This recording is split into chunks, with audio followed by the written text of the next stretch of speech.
Is this the right path? Am I on the right path? Is this what I'm supposed to be doing? Oh, I wish I could interrupt the dysfunctional thinking in my head. How do I stretch and get my personal passion? How do I love what I do every day? What is the distance between the comfort zone and my dream? How do I do that? How do I learn to push through my fear and my anxiety?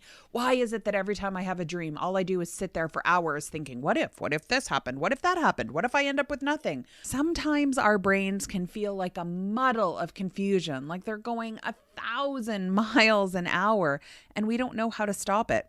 And that's why I'm really excited for today's guest. Teneshia Jackson Warner joins us on the show today. She is an award-winning multicultural marketing expert, a purpose-driven entrepreneur, and an author. She has written books such as Profit with Purpose and her newest one, The Big Stretch, which is 90 days to expand your dreams, crush your goals, and create your own successes. She is also the founder, CEO, and chief creative officer of the EGAMI Group, a leading multicultural marketing and communications firm in Manhattan. They have clients such as Procter Gamble, Target, Verizon Wireless, My Black is Beautiful, the U.S. Army, Hennessy, Major League Baseball, and Toyota, to just name a few. Since 2007, Teneshia has grown her company from a dream concept into a thriving multi-million-dollar business. Under her leadership, the firm made history with the eye-opening P&G campaign, The Talk, becoming the first Black woman-led company to win the Cannes Lion Grand Prix Award and earning a 2018 Emmy Award for an outstanding commercial. Her company was also recently named one of Adweek's top 100 fastest growing agencies. I'm so excited to have her on the show. And if any of those questions that I said at the beginning have run through your head, you're going to want to tune in because we discuss those and so much more.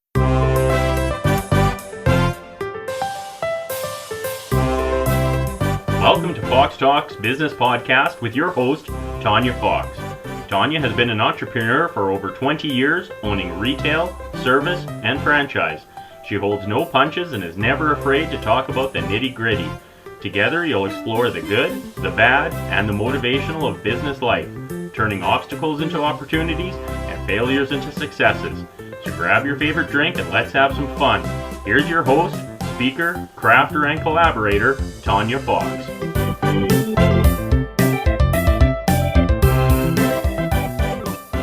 Thank you so much for joining me on the show today, Teneshia. I'm so excited to hear more about your story.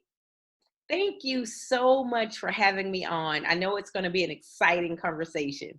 So tell us a little bit about your journey, because it's a very unique story. So just take us through a little bit up until this point. So I will say this, nothing about my journey has been traditional, except the first 5 years. So I started my career journey working at IBM Global Services. That was my first job that I landed after college. Of course, I was thrilled. My family was thrilled. And I was actually working my way up the corporate ladder. I was there for 5 years, but around year number 3, I realized that I had a major problem. And that problem was I really was not fulfilled at my job. Just wasn't happy doing what I was doing. And I Right. kind of felt like I perhaps may not be on the right seat on the bus. And as a Right. matter of fact, I probably knew I wasn't even on the right bus. And so I was kind of although I knew that, I was still climbing the corporate ladder. And it wasn't until a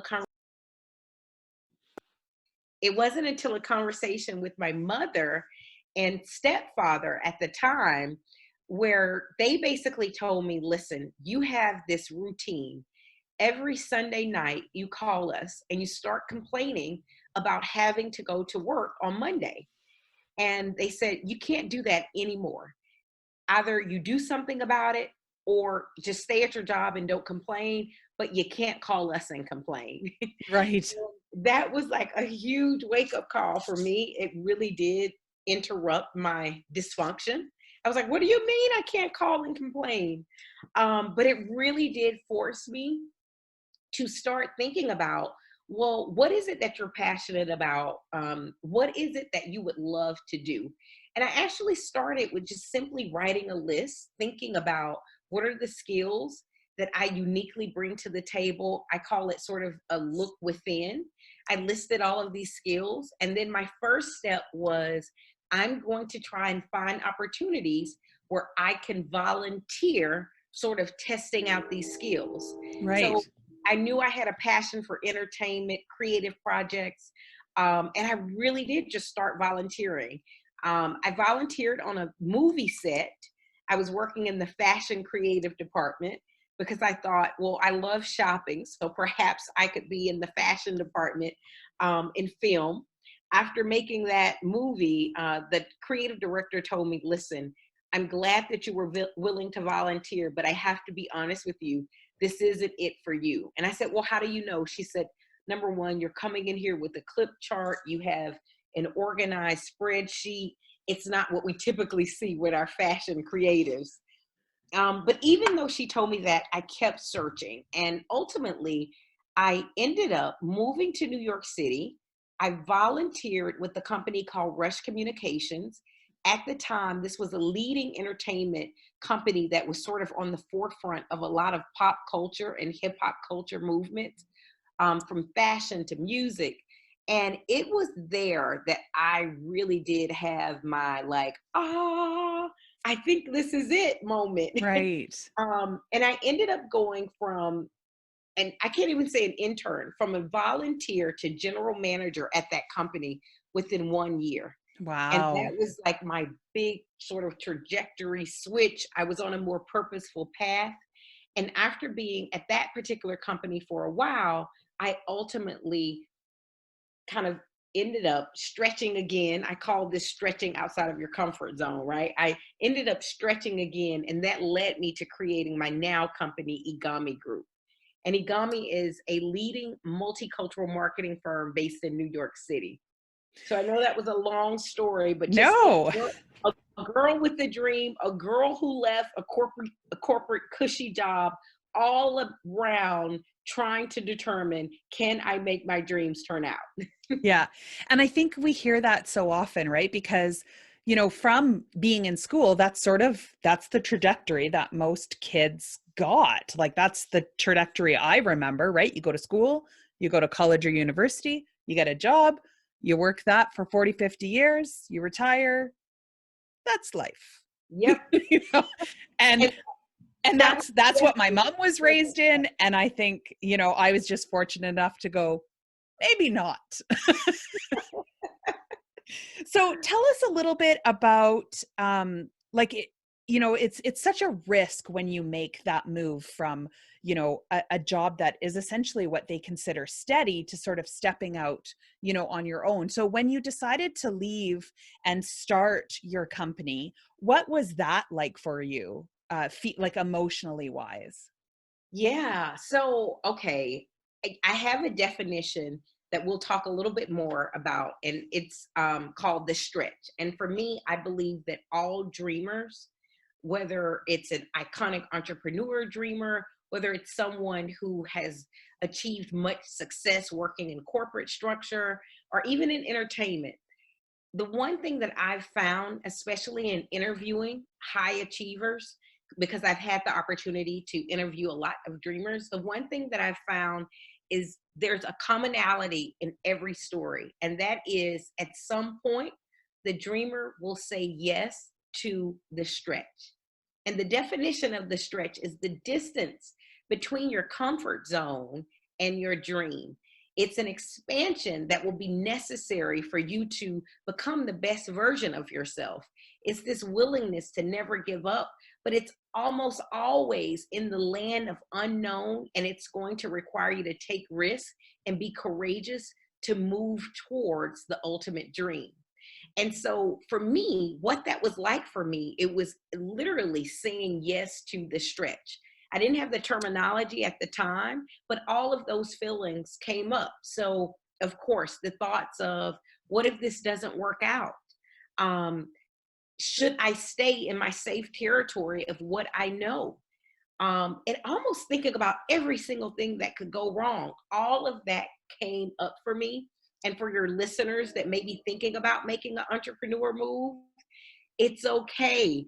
All dreamers kind of have these fearful thoughts, and they have anxiety. But the real dreamers understand how to move forward in the face of that anxiety. They also understand how to be courageous enough to keep pushing. And so for me, yes, I was anxious, I was nervous, but I was also excited about the potential. I believed in the idea of our firm, and that was like connecting these corporate brands with multicultural audiences. I knew it was a business need in the marketplace, and I knew I had the understanding of how to reach these audiences. I also was confident in my ability to never give up. So all of those things went through my mind. And then I have this exercise that I did that I still do that really helps me. And I play out the worst case scenario where I say, okay, if I do this and this doesn't work out, then what? If I do this and this doesn't work out, then what? When I play that worst case scenario all the way out, ultimately I end up with no money. It didn't work out, but I'm at my grandmother's house asking her, can I stay here with you until I get back on my feet? And so once I played through the worst case scenario and I thought, you know what, if I land there, but I still have my health and my mind, is that so bad? And that was extremely helpful to me to play out the worst case scenarios because it almost takes the power out of the fear. Yeah. And I think that's, I absolutely agree with you, because for me, that was the biggest lesson I ever learned in my life. And it was actually my dad that taught me it, because he decided to retire early. Him and my mom were in their 40s when they decided to retire. And everybody was like, wait, what? You're leaving your jobs and you're going to buy a boat and sail? Like, this is ridiculous. And they did for just over 20 years. And then unfortunately, my dad fell quite ill. And I remember sitting with him right towards the end. And he said, just try everything, never regret. Because he said, if I would have listened, I would have had 3 years that I would have been retired. And instead, because I took that leap of faith, because he took, like what you said, he just decided to stretch. He said, I had 20 amazing years of an experience that I would never give up. Right. Wow. And so to me, I agree with that. Like, I always think of that, and I love how you put that it's true. I've always said that I would rather go, well, that didn't work out quite as what I thought it would, but I did it, than going, boy, I really wish I would have, tried to do that. So Can tell I us a little tell bit you, about, your parents sound so cool. yeah, Definitely want to hear more about this story of selling. You got to I just know. give me just a snippet. So they end up selling, and were they doing it as a part of their job, a Nope. hobby? They just enjoyed it. They 100% retired and they moved on to the boat. They left from Ottawa, Canada, and then they just sailed. They sailed down. They stayed in the Bahamas for a little bit. They really wanted to go around the world, but they ended up kind of getting stuck at these places and really loving the people. And then they were in Puerto Rico for about just over 10 years around there. So they would go like Puerto Rico and Turks and Caicos, and they just fell in love with the people and the culture. And yeah, they just lived on the boat, and that's just kind of what they did. And their stories are so amazing because they said, people always say, oh, it must be so nice because, they must be so well off. And I'm like, oh no, like, there were times where it was like, mom, my mom says we had like $5. That's all we Wow. had for the month, but they would do odd jobs and people would give them food. And she's like, you made it work, because it wasn't about the money. It was about the experience. It was about the life lessons. And she's like, we would still look around and see people living with nothing that had so much joy and so much love for life, but you would look at them and go, but they live in this shack and it leaks, but they were so happy. So she said that was the biggest life lesson for her, was to realize that there's more than just what's in the bank account. So, and we always joked, we said, spend it, whatever, it's yours to spend it. Don't be surprised if I call you and say, Tanya, I want to interview your mom. Oh yeah, she has, her story is like, she inspires me every day. And then after my dad had passed, she ended up selling the boat. And then she came back and I said, what do you want to do? And she's like, I think I want to start a business. And my brother was like, you're in your 60s. I'm like, you're in your 60s. Yes, let's do it. Like, let's go. What do you need? I'll help you. Like, so now she's running she has a business that she runs and she does therapies. And she just loves it. Like, she's such an inspiration to me. So amazing. Yeah, she's one of those people that really, she knows how to stretch. That's for sure. So along those lines, tell us a little bit about the book you wrote, like how that all came to be and what that journey has been like. Because it was about a year project that you were working on it. Yes. So after I started my company, EGAMI Group, of course, as a female entrepreneur, I went through all of the changes around how do you start a business? How do you grow a team? How do you scale a business? How do you land a client? How do you understand how to reinvest back into your business? How to land mentors? All of those things that entrepreneurs have to figure out along the way. So as I was figuring these things out, I noticed maybe about 6 years into my journey, other small business owners or aspiring small business owners, or even professionals that just simply had dreams, would come to me and say, you did it. Can you give me some advice on how do I start? And so my solution for them at the time was I started an initiative called the Dream Project. And it started as an annual symposium that I would host each year in Atlanta. And the goal was to inspire the next generation of dreamers to take their business ideas and their concepts and turn them into real realities. So I would bring in different types of speakers, from Magic Johnson to Jennifer Fleiss to Kathy Hughes, over 200 speakers. I would also have how-to panels where the entrepreneur could seek additional information, whether it was how to access capital, how to leverage digital strategies for your business. And for 5+ years, actually almost 6+ years, I was simply doing that, and I was extremely passionate about it. Mm-hmm. Well, after accumulating all of this information, McGraw-Hill, which is my amazing publishing partner, said to me, it would be very cool to take the key learnings from the Dream Project, but actually now almost have a portable Dream Project in a book format and share the information that you've learned with others. Not only the information that I've learned from those 200 interviews, but information that I've learned after being on the journey now for like 16 years. And so I was up for the challenge. I took a sabbatical from my job, which is now my company. Right. I went away and just really got in solitude to write this piece of work. So the references that I pulled was my own personal story. I also pull references from amazing dreamers like Magic Johnson, Kathy Hughes, Jennifer Fleiss, even the founder of the Me Too movement, Tarana Burke. All of their stories are intertwined within the book. And the intention was to give the reader a blueprint to launch their dreams, a blueprint to kickstart their dreams. So the book is written in a format. The title is The Big Stretch: 90 Days to Expand Your Dreams, Crush Your Goals, and Create Your Own Success. And it's written in a format where each week there's a lesson, there's a story, whether it's from me or one of the iconic dreamers. But what's most important is each week the reader they are given business exercises to apply the concepts to their dreams. So they're actually working on their own 90-day stretch plan week after week after week. In addition to that, there's a section where they can go online and download bonus content to learn from some of the expert dreamers.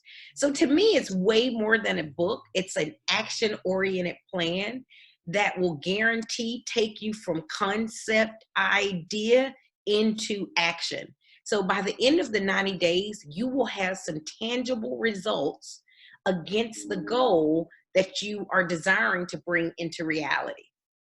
And I love that you've added the story component on each step, because I think that that is such a key thing. And that's why I started this podcast. It's why I do a lot of the stuff that I do, because I think sharing our stories, the good and the bad and the motivational, are so key, because as people are coming up, they always, like, I think it's great to look ahead to those people who have made it.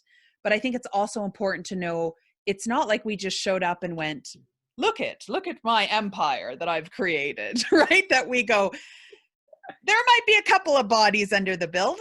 We don't talk about it, but you know, what was the hardest thing? We hear a lot these days of people wanting, to tell their story. So for you, what was the hardest thing for writing the book in your experience? Well, so this is my second book. My first book, it was geared towards marketers, and it Mm-hmm. was more around the business that EGAMI Group does. It was multicultural marketing, very, very businessy.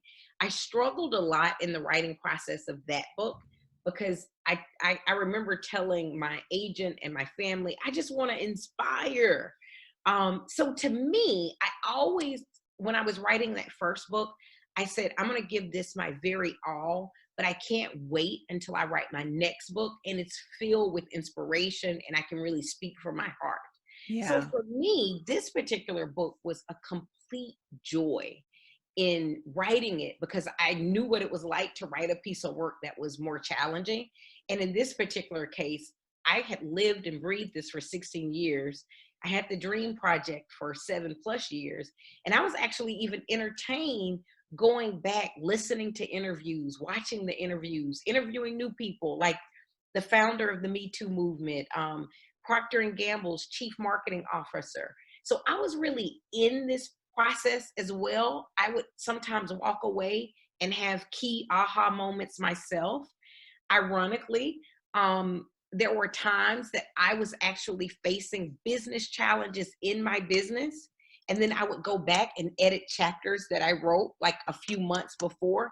And the answers that I even needed at the time were written a few months before by me. And so this one was a very divine process, I would say, magical. I enjoyed it. If there was anything that I didn't enjoy about it, is the deadline. So as a creative person, you kind of want the content to come to life and, you know, let it just really shape up. And then I wanted to keep interviewing people. Like I would meet so many interesting dreamers. I was like, I want to put you in the book. But at some point I had to have a deadline. Yeah. Um, and then the second thing is the deadlines in working with McGraw-Hill. So that's one of the largest publishers globally in the Yeah. world. And it was like a machine. And so I was still in the writing process and I was being asked questions about marketing, target audiences, cover of the book. I had to edit sales language. And I was like, wait. I'm still writing. I can't think Yeah. about that yet. And they were like, no. You got to, do both at the same time. So the deadlines were challenging in working with a global publisher, but overall, not too many complaints.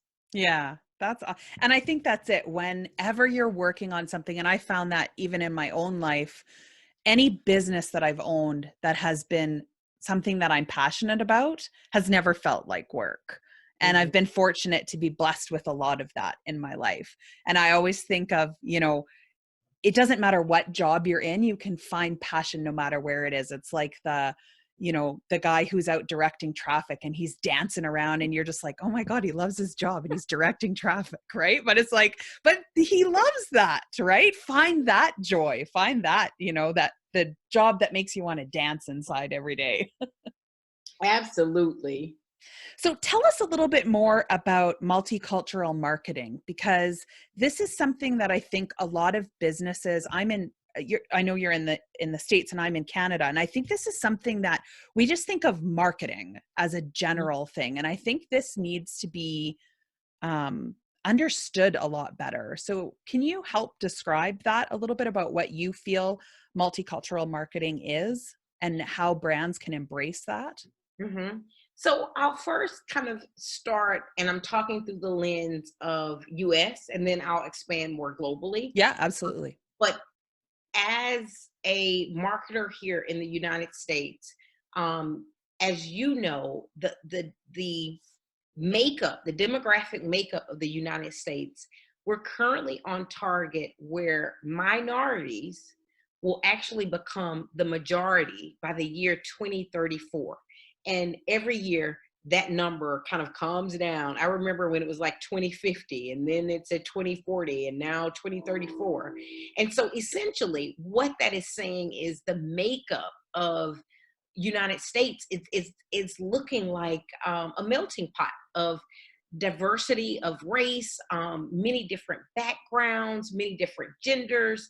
And what multicultural marketing essentially says is, number one, you need to acknowledge that when you're marketing to consumers, it's not a one size fits all, but you should lean in to understand how do you speak to that consumer in a culturally relevant way. Potentially, there is cultural nuances that you can speak to this consumer in a way where they know, wow, you've taken the extra step to understand me. You know me, you get me. And so it's really forcing corporations, not forcing them, but let's just say introducing a mindset to corporations or organizations or government to say, hey, let's speak to many audiences. And diversity can look like gender diversity, it can look like race. There's, of course, socioeconomics. So diversity really looks like a lot of different things. It's not just race alone, but it's acknowledging how do you speak to different people of different backgrounds and pulling the nuances through in your marketing creative, in your messaging, and how you engage with those audiences. I kind of knew after being on the forefront of pop culture movements, hip hop movements, I understood the importance to be able to engage with diverse audiences. I knew that I had an understanding of multicultural audiences. And the aha was brands are going to wake up, right? And they are going to need to know how to speak to what will soon become the majority. And my goal was to become a partner with those organizations as they strive to become more diverse. And I think that is a key thing too, because I think customers, regardless of where they come from, really want to feel like they're heard and understood. Yeah. And we're getting more and more of that they're going, it's great that I can just go online and I can order something, but I want to be able to walk in somewhere and people understand why I'm looking for what I'm looking for. Absolutely. So if now looking back on people that are, sitting in that moment where they feel like they want to make a change, but they're not quite too sure what to do, what would be some advice that you'd give them to sort of create that change in their life and maybe be able to pursue their dreams? Well, I've broken the book down into a four-phased approach. So phase number one is dream. And in that particular phase, what I encourage the reader to do is actually be still. Imagine again. Give yourself the time to imagine what could be next for you. We are programmed in a world that we're very busy. Our schedules are packed. When was the last time that you talked to someone and they said, you know what? I have a 3-hour block just to dream. I have a 3-hour block to imagine what my future could look like. I have a 3-hour block to look inward and determine where does my imagination want to take me. And some of the dreamers that I interviewed, they were intentional about giving themselves the creative space to listen to what ideas were coming to the top for them. So phase number one, for the person who may not know what they want to do, I would encourage them in the dream phase to simply give yourself the time to explore. whether that's, giving yourself time in stillness, meditation, being aware of what kicks off your creativity. Maybe even thinking about, what was some old dream that potentially maybe you had when you were younger that you put on the shelf and you said, I will come back to this later. It's also the time to look inward to say, the thing that I'm doing right now, is this my dream that's true right now? Or am I living something that was an expectation of me, 10 years ago? Am I living a dream now that's potentially expired? Should I be challenged to upgrade and reinvent and think about what's next for me today? So that's phase number one of like where you can potentially get started, is by listening and looking inward, and also being willing to explore. Remember when I told you, when I first started, when I left IBM Global Services, I had no idea. I wrote down a list of things that I love, and then I got in action to volunteer or learn more about those things that I love. It was very simple. I didn't have a big plan. I had no idea that it would turn into this. The second phase for that particular person is design. Once you have an idea of what potentially you would like to do, the design phase is all around building a plan, like being able to take that idea and break it into achievable tasks over the 90-day period. Oftentimes when we start, if you don't have some quick wins or experience some success, you're willing to stop and say, this is too lofty. So I challenge you in the design phase to really break down what's achievable for you in a 90-day period. And then the third phase is dare. And that's all around your dream or whatever that big idea is. I can guarantee you it does not exist in the zip code of your comfort zone. So it's going to require you to step outside of the comfort zone. And so in the dare section, I actually encourage the reader to get bold, to step outside of their comfort zone, to potentially pitch an idea, to have some tough skin around hearing no. And so the dare phase was, of course, my favorite to write because I've taken so many daring moves across my dream journey. And then the last one is do. And that's where I encourage you to be committed to do the dream for the long term. It's very easy to start and like you're really, really passionate, and that can take you so far. There will become a time where you hit obstacles. There will become a time where you face real hard challenges. And the difference between those that win and those that we never hear about are the ones that's not willing to stay in it and do the dream for the long term. So that's sort of the 4-phased approach that I outline in the book. And that's really a summary of the blueprint that I would give your reader that's kind of thinking about, how do I go about making a change? And I love what you said about that dreams can expire, because I think that's such a key thing, because especially sometimes people think, I've had this dream, since I was in high school or college, I can't let it go. But people don't realize that you can. Sometimes you just evolve or you move on, stuff changes in our lives. And it's okay sometimes to let dreams go, to let them expire. So I love that you said that. And the other one is being uncomfortable. That's one thing that I've always made sure that I do. And sometimes it has nothing to do with business. Sometimes it's just like, I'll see like about a month ago, I was in Ottawa and there was an open mic night at a comedy club. And I was like, I'm going to get up on stage. And I was with my mom and she was like, are you out of your mind? Like, no. Yeah. But practicing, and if you saw me moving around, I had to make sure I had my charger in. But you know what, Tanya, you practicing getting uncomfortable and getting up in that moment with the open mic, even that is sort of jolting your system to say, here's what it feels like from an experience perspective to get outside of my comfort zone. So Yeah. although it wasn't exactly in business, that's perfectly fine. In that dare phase, it may not look like a business pitch. I may just encourage you, because you do different dare exercises. The reader can select a dare exercise similar to what you just said. Right. Getting up in front of a room and making a speech, getting up in front of a room and doing something radical and crazy. Yeah. There's actually an exercise that says something like, I think it's let's go crazy. Like it's about dreaming in extreme.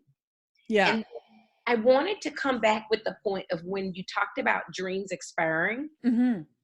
There is an individual that's featured in this book. Her name is AC, and she's one of my favorite dreamers. She's a careerpreneur dreamer. And AC, and what was so very interesting, I think she's in my Dare chapter. I think she is my featured dreamer in Dare.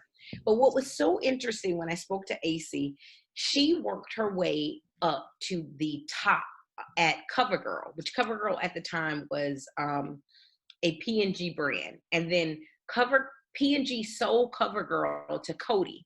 And inside of the sale, AC was named the president at Coty, but over the CoverGirl division. Right. And she had made her way to the top. This is what she worked for, for 25 plus years. However, once she got there and she started to look at her life in this role, she was doing global travel. She was spending weeks at a time away from her children. It was really taxing on her body from a mind, body, and spirit perspective. And she was bold and courageous enough to re-examine her dream at the top. And she had to have the courage to be very truthful with herself to say, you know what? I've made it, but is this dream true for me today? Is this right for me? Or am I doing this because this is what I told myself 25 years ago? And she was really bold enough to walk away from it all at the top. And that was her stretch. I mean, that took some courage. Who walks away when you are one of the highest ranking women of color in corporate America? And you walk away without a clear plan. And so she talked about in the book how that was a very big stretch for her, to be courageous enough to be truthful with herself, to say, nope, this dream is expired. And now I have to go do the work to figure out what's next. And so, your stretch can look very differently for you based on where you are, but it may mean being still with yourself to say, why am I doing what I'm currently doing? And is this still true for me today? Yeah. And I think that's true. I know even in my own life, like with businesses, I've opened them and then I've gotten where I wanted to be, like where my dream was. And I went, okay, I'm done with this now.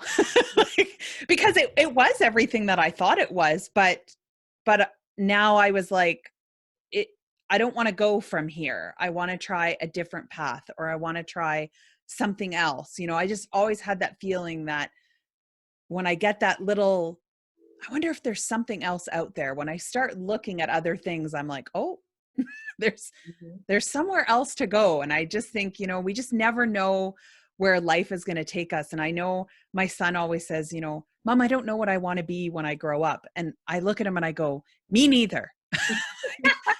I don't know yet. We'll figure it out together. But I think that was the biggest thing that was instilled in me was, you don't have to just be one thing. You can be a bunch of different things. And if you do something and you're like, well, that was fun, do something else. Like because I never want to stop learning. I would never want to stop exploring. And when something gets too easy for me, I'm like, well, someone else should have this now. Oh man, that's so good. I love the challenge, right? I love I don't like getting too comfortable, because then I find I get stagnant, and I find a lot of me gets, like you were saying in AC stories, that sometimes we don't stop to take a breath and go, is this truly where I want to be in every avenue of my life? Does this career that I've created for myself help me to maintain the other side of me, my life, my family, and my friends? We tend to sort of separate them, I find. Mm-hmm. Yeah. And what you just said about the moment you get comfortable, the moment where you feel like, I know this, maybe someone else should step in here, that is one of the signals of when you know it's time to stretch again. So Yeah. dreamers embrace the stretch as a lifestyle. It's not this one stretch and you're done, but being able to constantly sort of have this openness and willingness to expand over and over and over again is what allows us to meet different versions of ourselves throughout the journey. So you summed it up perfectly. I just love that I got to meet you and to chat with you, and that now I have a word for it. Because before I was like, I don't know, it's something. And everybody would be like, what? I don't know. Just now I know. So thank you for that. Now I can say, I just got to go stretch. That's right. Tune in later. I'll let you know where I stretch to. So now your book is almost everywhere that people can find it, but tell us a little bit more about, if people are wanting to find some more information about you and your book, where is the best place for them to go to discover more about you and everything that you do? So the place that I would encourage everyone to go first would be thebigstretchbook.com. And on that site, number one, it has everywhere that you can find the book, which is pretty much everywhere books are sold: Amazon, Barnes and Noble, Target, Walmart. So I encourage you to get that. Then the second thing is there's some really fun tools that your listeners can actually go and start engaging with right now. So one is called a Dreamer's Profile Assessment. And inside of the book, I actually introduced to the reader 5 different dreamer types. And this was a part of me letting the reader know dreaming is not a one size fits all. And I don't want people to feel that, like, if I'm going to be a dreamer, I must be an entrepreneur. If I'm going to be a dreamer, it must look like this. And so this exercise was designed to support the reader in learning more about themselves. So I would encourage you to go take the Dreamer Profile Assessment. When you take it, it probably will take you less than 5 to 10 minutes. And it will come back with which dreamer type you most identify with, and then give you some key implications of what does this mean for you and your journey. So that's available at no cost online. So I would encourage every listener to go check that out. I want to know what kind of dreamer you are. I'm going to go take it, and I will make sure by the time this airs that will be listed, because I am so curious. Yeah, which I won't tell you, but from talking to you, I already know what kind of dreamer you are. But email me after you take it, and then I'll know if I was right. But I already I'm not going to give it away, okay? So all of the listeners, I would encourage them to go take it. It's really fun. And if you find that piece of content interesting, then you'll know, okay, this is worth me continuing in the journey of actually getting this book. That's also where I'm releasing blogs, so original content on at least a monthly basis. And it's where I'm featuring iconic dreamers. So go there, sign up for everything that you possibly can. And there's tons of bonus content. There's over 12 amazing interviews that you can also get from that website as bonus content. And so that's one piece. Then the other piece of how you can stay in contact with me on all of my social media handles, it's at Teneshia J. Warner. So I'm sure you'll put up the card with my name spelling. Yeah, we'll make sure we link to it. Absolutely. At Teneshia J. Warner on Facebook and Instagram. So I would encourage you all to follow me because I'm engaging with my audience. And I want to hear from you. So follow me and let me know what you're up to. Have you decided to take on the Big Stretch Challenge and how it's going for you? And if you have questions along the way, shoot those out as well. And I want to know from all of our Foxy listener what type of dreamer they are. So I want them all to go and take that quiz because that's always exciting. And I'm excited to take mine too.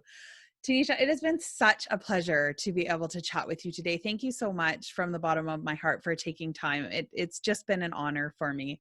Thank you. Thank you so much for having me on. And know that you now have a new community member. I'm going to make sure that I am signing up for your podcast. I'm listening. And then if you ever want to bring me back on, if any of your listeners have questions after they take the assessment, I am so down for part 2. Oh, I would love that. Absolutely. I like repeat people. I don't know about you guys, but after I went back and listened to our episode again, I have about 2 to 3 pages of notes that I took of just these little gems of amazing knowledge that I got from her. And one of the things that really struck with me the most in talking with Teneshia was realizing that our dreams expire. And I hear this so much in my line of work of people feeling that if they stop doing a dream, that means they're giving up. And not realizing that sometimes our dreams can expire. We change. And it's so true what she said, that along our journey, we will meet so many different versions of ourselves. And sometimes meeting that different version of yourself means that you've maybe grown past that dream. Or maybe that dream has accumulated different things and now it's evolved into something much bigger, something that even looks quite different. And that's okay. I love also her version of stretching. It's such a good word to describe what we need to do, stretching out of that comfort zone, because that is, like Teneshia said, where we find our biggest successes. And it's important to do that. It's important to always stretch ourselves. And frankly, it just feels good. Think about when you wake up in the morning and you get that good stretch in. It just feels so rejuvenating and so relaxing at the same time.